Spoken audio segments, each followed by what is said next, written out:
Okay కదా okay అట్లా నిలబడండి ఏదండి ఇద్దరు జంటలు చేతులు కలపండి ఓకే డ్రగ్స్ వ్యతిరేక దినోత్సవం కావున మన గ్రామానికి మన మండల ఎస్హెచ్ఓ ఆఫీసర్ ఎస్ఐ గారు మాడ శ్రీధర్ రెడ్డి గారు రావడం జరిగింది. మన కెరీర్ను డెవలప్ చేసుకొని మన అమ్మానాన్నకి మన గ్రామానికి టీచర్లకు అట్లాగే ఇట్లాంటి ఆఫీసర్లకు అందరం మంచి పేరు తీసుకొస్తే బాగుంటుంది. లేకపోయినట్లయితే మీకు అందరికీ తెలుసు మన దగ్గర దాకా కూడా మత్తు మందులు వచ్చి ఎంతమంది కుటుంబాలను చిన్నాభిన్నం చేస్తున్నాయో మీకు తెలుసు. కానీ అలవాటు పడేటప్పుడు అది మనకు తెలియదు. ఒకసారి అలవాటు పడి గంజాయికి అలవాటు పడి వారి యొక్క జీవితాన్ని నాశనం చేసుకుంటున్నారు. మరి దేశ భవిష్యత్తు ఎవరి చేతిలోనే ఉంది అంటే యువత చేతిలోనే ఉంది. నేటి బాలలే రేపటి పౌరులు. కాబట్టి బాలలు కానీ పౌరులు కానీ ఎవరైనా వ్యసనాల జోలికి పోవద్దు, అవగాహన కలిగించాలి అనే ఉద్దేశం కొద్ది మన కొండాపూర్ గ్రామానికి ఎస్ఐ గారు రావడం జరిగింది. వారికి మన గ్రామ పక్షాన స్వాగతం సుస్వాగతం. మనం చాలా స్లోగన్స్ ఇప్పటిదాకా అనుకుంటూ ర్యాలీ తీసాం. అంటే మత్తు వదిలితేనే మన సమాజం బాగుంటుంది, గంజాయిని తడుపుకొడదాం, నో డ్రగ్స్ అని చెప్పి. ఎందుకంటే వాళ్ళు పోయి వేరే వాళ్ళకి ఇప్పిస్తే నేరం వాళ్ళ మీద కాదు, పట్టించిన మీ మీద కూడా అవుతుంది. అది first thing. Second thing drunk and drive. చాలామంది ఈ మెయిన్ రోడ్ల మీద వెళ్తున్నప్పుడు చాలామంది డ్రంక్ అండ్ డ్రైవ్ దొరుకుతున్నారు.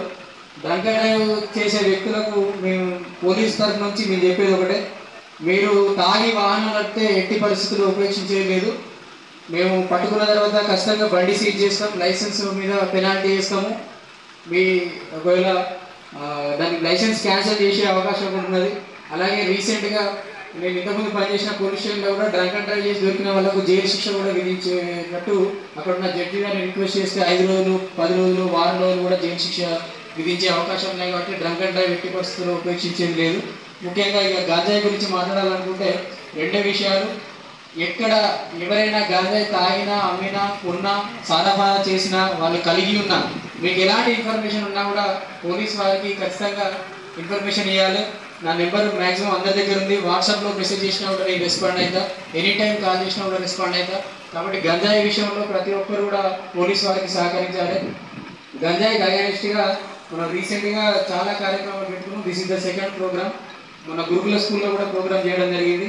మీ అందరికీ ఇక్కడ గ్రామస్తులు అందరు ఉన్నారు కాబట్టి ఒకటే చెప్తున్నా, మీ తల్లిదండ్రులు ఎవరైతే ఉన్నారో పిల్లలు ఏ టైంకి ఇంట్లోకి వెళ్ళి బయటకు వెళ్తున్నాడు, ఏ టైంకి వస్తున్నాడు, వారి జేబులలో ఏమున్నాయి మీరు చెక్ చేయాలి.